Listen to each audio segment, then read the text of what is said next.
Shalom and good day all, this is the Healing29 back again for a DC and indie comic review. In this DC review side of things, I'll be covering the DC crossover with Sonic the Hedgehog, and with the indie side of things, I'll be covering the Godzilla through IDW. I'll now get things ready and organized for the first one that I'll be reviewing.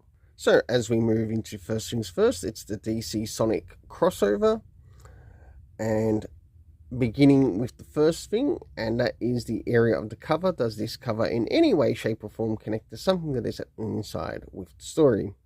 It does, to which I give it a 7.5 out of 10. And not only that, this story has been good all ages fun. So now it's time to move into the area of the internal art as we have a look around the beginning, middle, and of course the end, and also what's happening story-wise with the characters.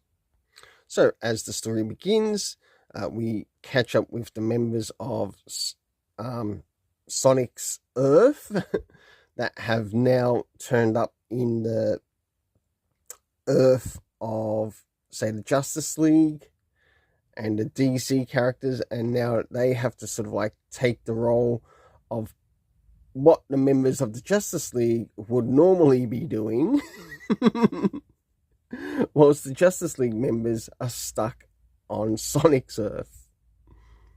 As we start to move towards the middle of the story, in between these events, we do have the characters sort of like trying to take care of the roles of who would be the Flash or whatever else. And they're basically doing the Justice League's job whilst they're not there.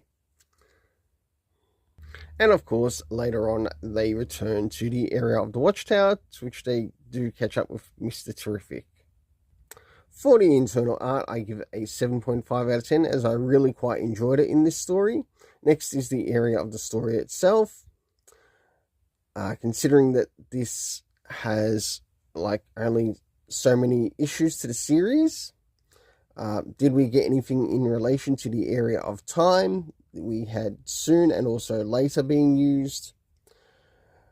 We had a number of locations that turned up in the story. So we had the Watchtower, we had Sector 2006, we had Metropolis, we had a couple of the cities, Gotham, Central City, the Hall of Justice,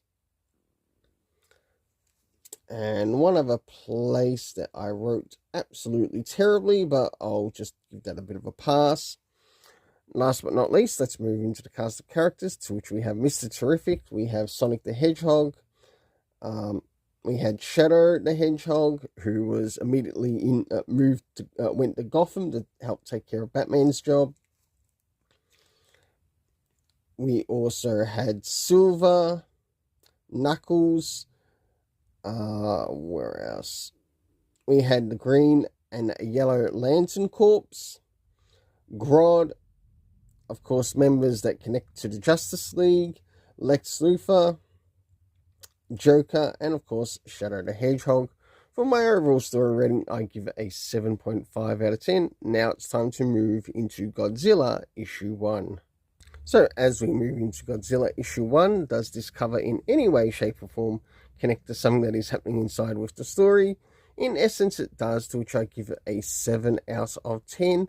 But how will that go over once we finish looking through the area of the internal art and what's happening story-wise with the characters, along with the actual story rating. So now it's time to move into the area of the internal art as what's happening with the characters. So as the story begins, we get to see some of the monsters, I guess, of the legendary universe and Toho and that are making their appearances throughout the world, including this particular spider one and the other characters. We don't quite get the name of all the monsters here, but I think it would have really helped to see it included, but we get to know what is happening around the world, especially chaos-wise with these monsters.